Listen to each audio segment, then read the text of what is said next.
ज्योतिष शास्त्र अनुसार तुला हेउछि राशि चक्रर सप्तम राशि। एही राशिर अधिपति हेउछन्ति ग्रहराज शुक्र। एही राशिर व्यक्ति माने साधारणतः शांतिप्रिय एवं न्यायवान होइथांती।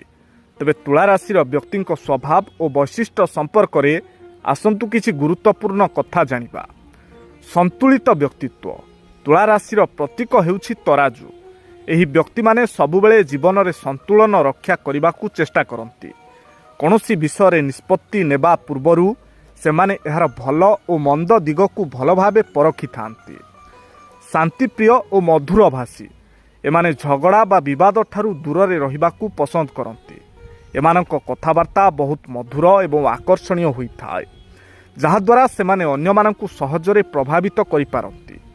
न्यायप्रिय और सामाजिक। तुला राशिर व्यक्ति माने अन्याय सही पारंती नाही। सेमाने बहुत मेलापी एवं सामाजिक होइथांती। बंधुबांधवक सह समय काटिबाकू सेमाने भल पाती। सौंदर्य और कला प्रिय।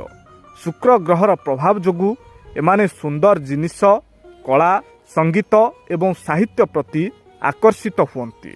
सेमाने निजकू सफासुतुरा एवं सुंदर भावे सजाई रखिबाकू पसंद करती। निष्पत्ति नेबारे द्वंद्व।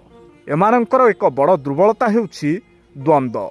कौनसी जिनिसकू बहुत अधिक विचार करुथिबारु सेमानंकू शीघ्र निष्पत्ति नेबारे असुविधा होइथाय।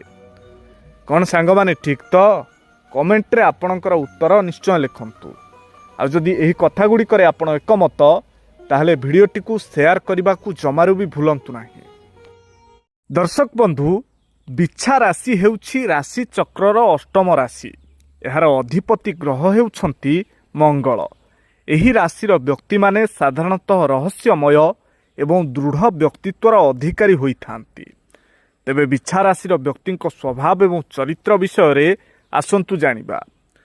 गंभीर एवं रहस्यमय व्यक्तित्व। बिच्छा राशिर व्यक्ति माने उपरकू शांत देखागले मध्य भितरे बहुत गंभीर चिंताधारा रखिथांती। सेमाने निज मनर कथा सहजरे काहा आगरे प्रकाश करती नाही।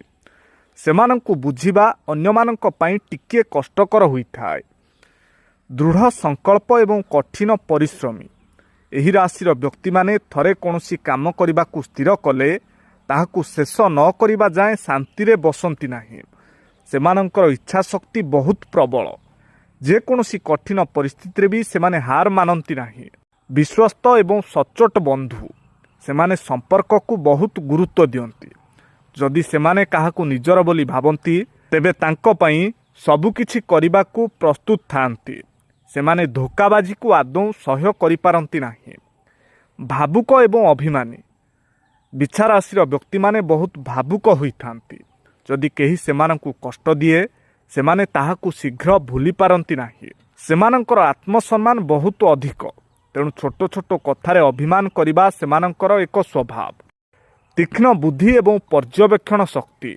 सेमानंकर अंतर्निहित शक्ति बहुत भल थाए।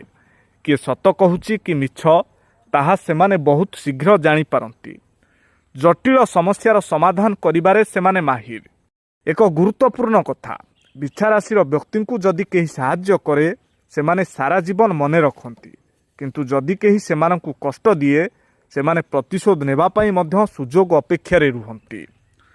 कौन सांगमाने ठीक तो? कमेंट रे आपणकर उत्तर निश्चय लिखंतु। आ जदि एही कथा गुड़िक सह आपण एकमत ताहले भिडियोटी को गोटे शेयर करने को जमारू भूलिबे नाही।